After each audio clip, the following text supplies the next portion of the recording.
Go ahead. Thank you, Mr. Chair. How much time do we have?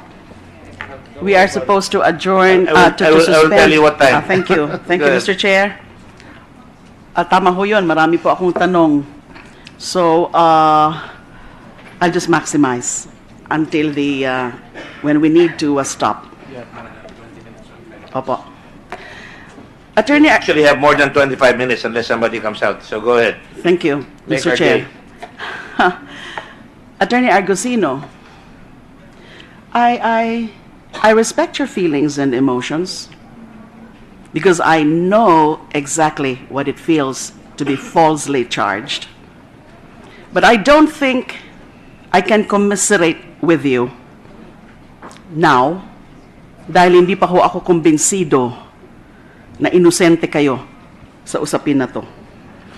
Pero ang nakakainis na naman po sa stance nyo is that kayong dalawa ni Attorney Robles, you were caught red-handed, so to speak, and then meron sinasabi ka po kanina na at least ngayon kami nagbibuild ng case against Mr. Lam, Jack Lam, dahil yung previous administration, hindi ho ginawa yan. Pwede ho ba iwasan natin yan na binabaliktad nyo palagi ang mga kwento nyo? Wag po kayong gaya-gaya sa dati niyong boss na you know, banat, bawi, na hindi muna sigurado sa mga Are you talking sinasabi. about President Trump? No, sir. Who are you talking about? I'm referring to the Secretary of Justice. Okay. That's their former boss. Babaliktarin niyo yung kwento sa Bilibid drug trade. Ako yung nag-raid, binaliktad. Ito na naman, kayo yung nahuli. And then isisisi nyo sa previous administration. And when you talk about previous administration, you are certainly also, I think, implying that the former Secretary of Justice is somewhat remiss. But I'm not gonna belabor on that because of the lack of time. Now, punta po tayo sa November 26. But before that, tama ho siya, Chair, Senator Gordon. Common denominator po, mga bedans tayo. Pangulo, Present Secretary of Justice, former Secretary of Justice, kayo rin po. Nakakahiya ho talaga ngayon sa institusyon natin na ganyan ang nangyayari. Now, it's either both of you are too stupid or too corrupt. Stupid. May daladalang bags. At alam nyo naman yan, the CCTVs in that particular area are all over. You will play along because yung sinasabi nyong iimbestigahan na wala naman talaga kayong authority to investigate or to corrupt. You have to convince us that it's not the second. Between too corrupt and too stupid, I don't know which one you would choose. Doon po tayo sa November 26. Yung nag-meet po kayo doon sa Shangri-La, sa Bonifacio Global City. Doon po kayo, Attorney Argusino, when Sombero allegedly made the implied bribery offer to the Secretary of Justice? You were there, correct? Yes, Your Honor. And yung sinasabing implied bribery offer from Sombero, representing Jack Lam, who was also there, ay yung maghahanap ng bagong padrino dahil matagal-tagal na nagkaroon siya ng so-called padrino. Narinig niyo po yon? Yes, Your Honor. Ano po ba yung immediate reaction ni Secretary Aguirre? Sinabi niya po ni Sombero nung latter part na po, Your Honor. Kaya bigla ho siyang napatayo. So, Nagsimula ho siya doon sa discussion na gusto magpa-release ng then magbabayad daw. kasi si sabi Jack po, Lam ng- the Secretary of Justice was just there about 10 minutes or so. That's correct. So medyo Your Honor. sandali lang. That's correct. Pero yung pala yung nangyari, there is this implied bribery offer. Naghahanap ng so-called bagong padrino dahil matagal-tagal na. So sa tingin niyo po, based sa reaction ni Secretary Aguirre, He felt insulted. Did he manifest his displeasure in front of you, in front of Sumbero, in front of Jack Lam? Yun ho yung tingin ko po sa kanya nung panahon na yan, Your Honor. Na-offend po siya. Na-offend siya. Yet, And certainly that was your exact feeling, Secretary Aguirre, correct? You felt insulted. Yes, Mr. Chair. I know where the conversation is going, so this is against my principle, so I stood up. Sabi ko sa kanilang ganyan, wala tayong pinag-usapan. As a matter of fact, before I left, I said very clearly, do not corrupt my people. Narinig po nila yan. If you want to continue this conversation, narinig po ng lahat yan. Narinig po nila yan. Narinig po nila lahat yan. Yung nandun sa loob ng kwarto. At sinabi nyo nga po, makulit daw po itong si Mr. Mr. Sumbero. Totoo ba yun? Sinundan pa kayo sa elevator? Hanggang paglabas po ng function room, sinundan po kami sa elevator. The ground floor was teeming with bedans. At hanggang hindi kami nakakating ng elevator, ay paulit-ulit po niyang sinasabi na pumayag na akong magninong bilang Secretary of Justice. Kasi matagal-tagal na raw walang ninong si Jack Lam, siguro. Because at that time, we were only 4 months in the office. So siguro yung kanyang 4 months matagal-tagal na. Meron na naman ho ba kayong ini-imply niyan? Ingat po kayo dyan. But I will not gonna ask you that because of lack of time. Maybe next time. Ganun kayo eh. Binabaliktad nyo palagi eh. Hindi po. Kasi yun ang sabi sa akin, matagal na. Matagal-tagal na. Oh, matagal-tagal na. 4 months. Matagal-tagal na. Before it blossoms into something else that we do not want, I would suggest that the gentle lady, who is a dear friend of mine, make haste, Thank you. Thank you. Kung ganun ho, na nainsulto kayo, dahil alam nyo nga ho, na may pararating, o iba ang, na merong pararatingan yung usapin na yon na naghahanap ng bagong padrino, allegedly. Ay, bakit ho nagbilin kayo kay Attorney Argusino na bahala ka na dyan? Alam po ninyo, sa totoo lang, hindi ko matandaan na ako'y nagsalita ng gano'n. Pero, kung ako man ay nagsalita ng gano'n, yung po'y ordinary po sa ating mga Pilipino. Halimbawa, nag-usap-usap tayo sa isang meeting. Ilan lang tayo. Tapos, meron tayong gustong gawin. Hindi naman natin nakuha. Ulis ako. Bahala nga kayo dyan. Ganun lamang po yun. Attorney Walang Argusino. mali siya po doon. Attorney Argusino, sinabi mo, narinig mo yun mismo, yung sinasabing indirect bribery offer. At sinabi mo rin, yung itsura na ni Secretary Aguirre ay na-insulto. So bakit nagpaiwan ka? Your Honor, umalis na rin ho ako after 5 minutes.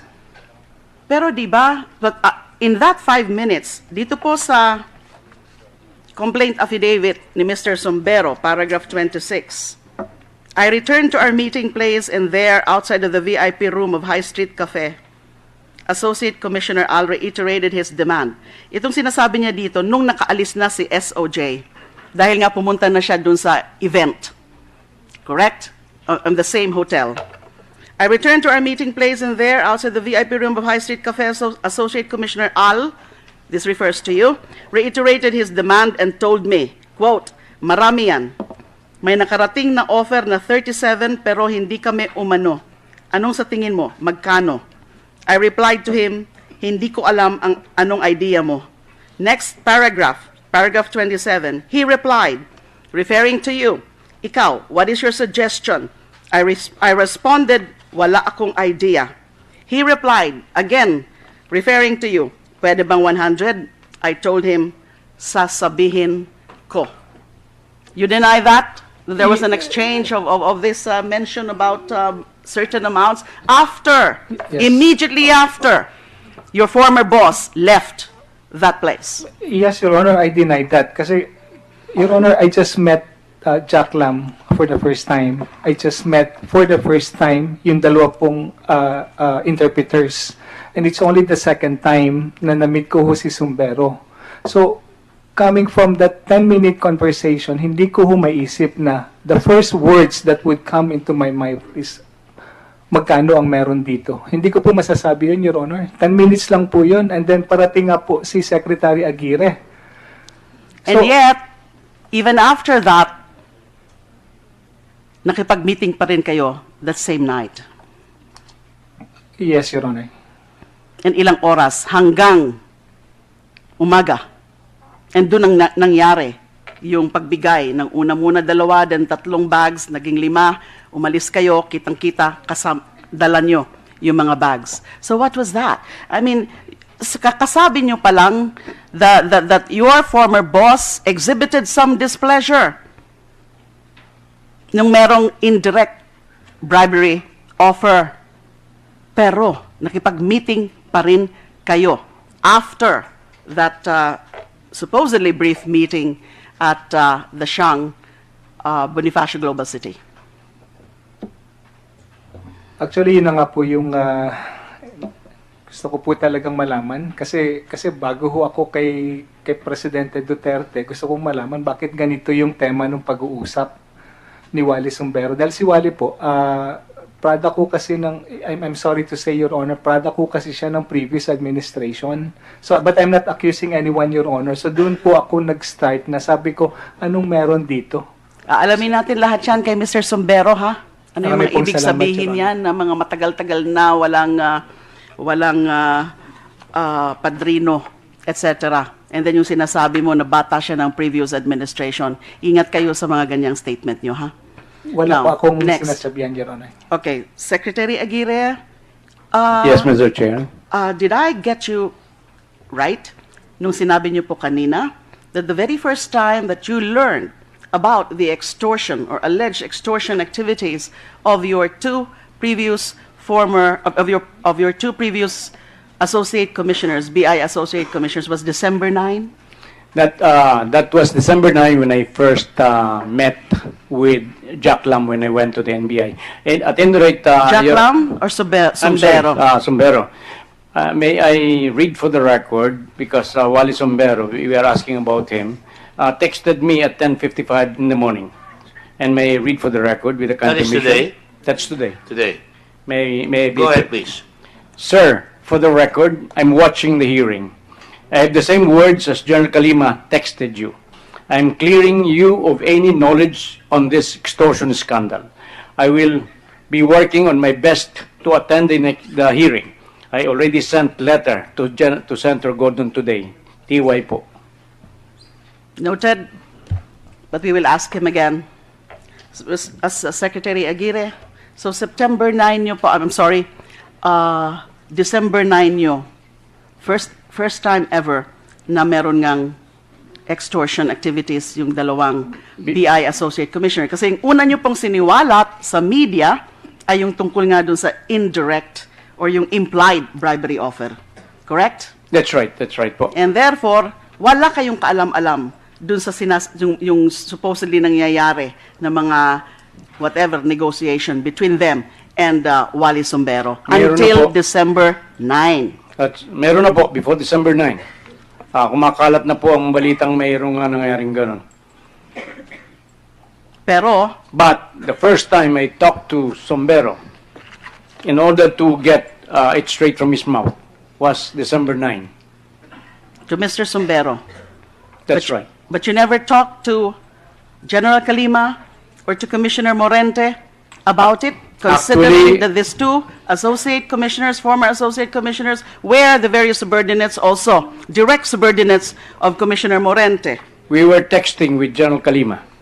As a matter of fact, General Kalima has the record of our texts. He wanted to meet me, explain to me, because he said that I've been receiving so many unverified accusations against him. I said, yes, I'm going to meet you. But unfortunately, events overtook us, and so I was not able, unfortunately, to meet with General Kalima. So it I was think I am also, So it was not really a refusal on your part to meet with General Kalima. It's just that probably you did not have the opportunity to meet with him. That's what I wanted to say, that it is not, as a matter of fact, the text, the phone records of General Kalima would show that I agreed to meet him. But events overtook us. And we were not fortunate to I'll meet. take, yes, before I pursue that line of questioning, I'll take the opportunity to take advantage of the presence of Mr. Mon Tulfo. December 8 was the supposed grant of the protective custody to Mr. Sumbero. There was a request, of course through you, that Mr. Sumbero be placed under NBI's protective custody. And it was on the very same day also that there was this conversation between and among the BI Associate Commissioners, nung una si Mr. Robles pa lang, with General Calima and then Commissioner Morente. Yun nga yung supposed confrontation. That's why General Calima felt constrained or compelled to call Mon Tulfo. Alin po ang nauna? Yung pag-surrender o yung pagpunta sa NBI to be placed under preventive custody o yung pag-usap niyo po via speakerphone? Even before I turned over Wally Sumbero to the NBI, I had a talk with him, a brief talk with him at my office. And then when he was already at the... When was this, sir? When was this? in the afternoon, I do not recall the date now, the exact date. But that was before December 8. yes, A few days before December 8? One or 2 days? I cannot recall the date. I'm sorry. But I did. I had a conversation with him before I turned him over to the NBI for protective custody, and then after he arrived at the NBI headquarters, I had another talk with him, and then I remember calling General Calima to verify Sumbero's statement about the extortion. That was also before December 8? I don't recall the. You also don't date. recall. But it has to be before December 8 or on December 8 itself. It cannot be after December 8, correct? I do not recall the exact date. I'm sorry. I don't remember dates, but I remember what I did. There are insinuations coming from both former associate commissioners that General Calima, Sumbero, and yourself are trying to blackmail, or were trying to blackmail them in exchange for not proceeding with coming out with an expose. You're a media person, and you are known to be doing exposés. And I suppose that was your intention, that you're gonna expose the information that you got from both Mr. Sumbero and General Calima. My intention in calling General Calima was to make verification on the statements of Wally Sumbero to me that there was extortion that happened. So it was first Sumbero who told you about the extortion activities of these two associate commissioners. Yes, Your Honor. And you called General Calima to verify. Yes, Your Honor. And during that confrontation, General Calima was there, a commissioner was there, and the associate commissioner was there. It was sort of further corroborative. I didn't know that they were there. I didn't know that. I thought I was just talking to General Calima. When he called you on December 8. Correct? What I know is that I called him twice. First to verify, and then second to ask him why he didn't arrest on the spot the two BI commissioners after they received the 50 million pesos. After they received. So on Yes. December 8, you didn't know that when General Calima was talking to you via speakerphone? I didn't know. I you, had no You idea. did not know that you are being talked to via speakerphone. I didn't. And you didn't know that in that very moment, Commissioner Morente was there, and so was Attorney Robles. I had no idea. You had no idea. So what exactly did you tell each other? I told, first I told General Kalima, I congratulated General Kalima over the expose or the discovery of the extortion. And the second conversation to, We're still talking about December 8th, Mr. Tulfo. I cannot recall the exact date, Your Honor. But I remember calling General Kalima on the same date. Did you tell General Kalima that you intend to expose Yes, Your Honor. the two commissioners you called in your column as rapacious? Yes, Your Honor. And General Kalima knew about that. Of course, because I had a conversation with him. Attorney Robles, nandun ka, di ba? Yes, Mr. Chair.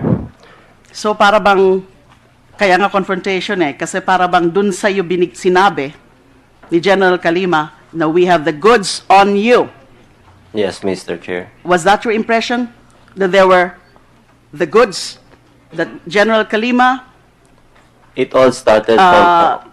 had the goods on you? Ang message po talaga na pinaparating in totality is that they can expose us because of they knew of the videos and the recordings, and it started on December Videos 1. and recordings. So obviously you're referring to two matters. Videos, I think, would refer to the CCTV footages. Yes, Mr. Chair. And it cannot be within the contemplation or the purview of the anti-wiretapping law. Yes, Mr. You also Chair. mentioned recordings. Yes, Mr. Chair. So merong recordings. Yes. Sabi daw ni General Kalima. Yes po. Although General Kalima is telling us that style lang yon. Yes po. Natural po. Yun ang sasabihin Totoo sa ba yung violation. sinasabi ni General Kalima sa kanyang complaint affidavit filed with the Office of the Ombudsman na nung ganun na, nung nalaman mo na kasama na pala sa picture si Mr. Montulfo because he intended to expose both you and Attorney Argusino, ay naglupasay ka daw? Well, Halos maiyak-iyak? And then you even uttered something to the effect na sira na ang karir ko. Would you confirm that? Before I answer that, I would like to state first, Mr. Chair, that I'm not ascribing any aspersion against Mr. Montulfo. What I was saying is that General Kalima talked with Montulfo over the speakerphone, and yun nga ako pinipresent that ang balita na nakarating kay Mr. Montulfo was that nang-extort kami ng pera from Jack Lam. Now, with respect to the Your reaction. I need to know your reaction. Yes, ayun po ang narinig ko. Takot na po ako nun because it started from December 1 yung pananakot po o how General Kalima described it as he is operating on our fears. Noong December 8 po, yun na nga po, iniharap niya. Sabi nga po nakausap niya si General Sombero, and pinapakita niya how easily he can contact Sombero. And then nakausap din niya po si Mr. Montulfo na ang message po is we will be exposed for extorting money from Jack Lam, whom I do not know. Si Sombero po, hindi ko rin naman na-meet. I went to the City of Dreams without thinking that there will be that kind of transaction, ma'am. So, hindi pa naman po ako naakusahan ng ganito ever in my life. So you confirm that reaction from you na talagang akala mo gumuho na yung mundo sa iyo? Kasi po, ang lalaking tao po na po nito nasa likod. I confirm that I could have said, but I couldn't remember the exact words that I uttered. Pero ang nakikita ko po is, kaya nga po ako na dun sa office ni Comorentes to help. I'm asking for his help para itong mista niya sabihin, bakit ginaganito ako? I do not know anything about this. Mr. Chair, I'm being asked to wrap up, but just my last point for now. I hope the chair understands that I still have Start a with 255, we will finish. So that there will be 5 minutes for the rest to keep up. Okay. Now, yung NBI po, you were asked to investigate by the SOJ, to investigate the alleged extortion activities when he discovered or learned about it last December 9. That's right, ma'am. So when exactly did you start your investigation? Cannot remember the date, ma'am. And then, You must remember. You're an NBI director, you must remember when you started the investigation. Your Honors. Go ahead, please. We started the investigating this case when we received a department order coming from the Secretary of What date, please? Justice, December 7. So that was the first department order. are you we sure it's received. December 7? We just heard earlier the secretary saying that he learned about it December 9. As per I think, Secretary? it is not very accurate. I said I talked to Somber on December 9, but I said I was hearing about, I've been hearing about this extortion or bribery try even before. We check our records. I think we submitted our memorandum order for the NBI to investigate about December Mr. Secretary, how before is before? December 8. September 8. Department order number 896. And to the December effect, 8, December 8. and what does the order say? NBI Director Giran is directed to conduct investigation in case build-up to determine criminal liability or possible violation of laws in relation to the purported bribery or extortion as the case may be, by or against Jack Lam, by the Bureau of Immigration Commissioners, officials, employees, and private individuals in collusion with civil servants. So in that particular department order, I'm sorry, Mr. Chair, in that particular department order directing the NBI to conduct an investigation, you were not really referring to both associate commissioners. It was sort of a general order for them to investigate. We are just investigating. I could not point out in making this order to anybody. I said investigate everybody, all commissioners. My standing question my standing question, Mr. Secretary, was when exactly did you learn about the involvement or possible involvement of attorneys Argusino and Robles? And then you answered previously, earlier, that it was on December 9. December 9, because I talked to Juan Sombero in the morning. I talked to the two commissioners in the evening of December 9. So that's December 9. But Both you issued, December but 9. you have, in fact, an earlier memorandum directing the NBI to investigate. When you issued that department order to the NBI, did you know already that those who are possibly involved in the extortion and bribery allegations are these two gentlemen? No, because we are just investigating. Per Sombrero, it was the two commissioners. Per the two commissioners, when I talked to them in the evening, they said that they were being framed up by Sombrero and company. But on December 8, it is just, I'm just ordering the investigation. Otherwise, if I know already, then I will not longer anymore for the NBI to investigate. It was a general order Precisely, because of what you've been hearing. Precisely, Your Honor. Now, in the complaint, in the complaint filed by the NBI, we have been furnished, Mr. Chair, a copy of that, and this was filed only last January 27 before the Office of the Ombudsman, and you, in fact, recommended for prosecution not only the two former BI Associate Commissioners, but also the other personalities, General Sombero, General Kalima, and Jack Lam. So, ibig sabihin,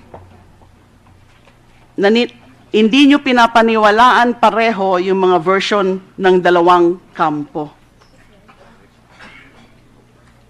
Kasi meron din hong version sila General Kalima. Di ho ba? Na that was supposed to be a counter-intelligence operations with the clearance of Commissioner Morente. Unlike yung sinasabing efforts naman ni Attorney Argusino and Attorney Robles on their own to investigate that was never cleared with anyone, let alone Secretary Aguirre. So ganun ho bang ibig sabihin nito? When you recommended for prosecution everyone, Argusino, Robles, Zumbero, Kalima, Jack Lam, maski yung version nila General Kalima ay hindi nyo pinapaniwalaan na di umano ay counter-intel operations ang I'm sorry, ginagawa. this will be the last question and we have to adjourn. Ma'am, we were under you before as our Secretary of Justice. You know how the NBA operates. And there are reports from the media, from the grapevine, and others. But what is important to us is not basically the report from the grapevine, from whichever the report comes, but basically we deal primarily on pieces of evidence. Pieces of evidence, correct. Yes, ma'am. And based on the pieces of evidence, it's your conclusion that there is probable cause to charge all of them because they are all in conspiracy. There was direct bribery, there was extortion. Definitely all these are also violations of the Anti-Graft, Corrupt and Practices Act. You summarizes everything, ma'am. I'm sorry, Thank you, I Your will Honor. assure the lady that the next hearing she will get the priority to continue her questions. Thank you. We will have our next hearing. Thank you. On the 9th.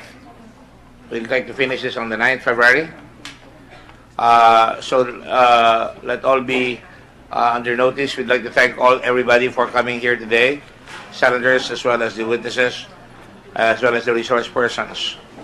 Let it be a record also that we just got the NBI letter today at about 1:15. So we're getting it late. So the chair would like to admonish everybody that when we request for something, a document, please give it to us at least 2 or 3 days before the hearing so we can adequately prepare for it. PAGCOR, you have still to submit certain things.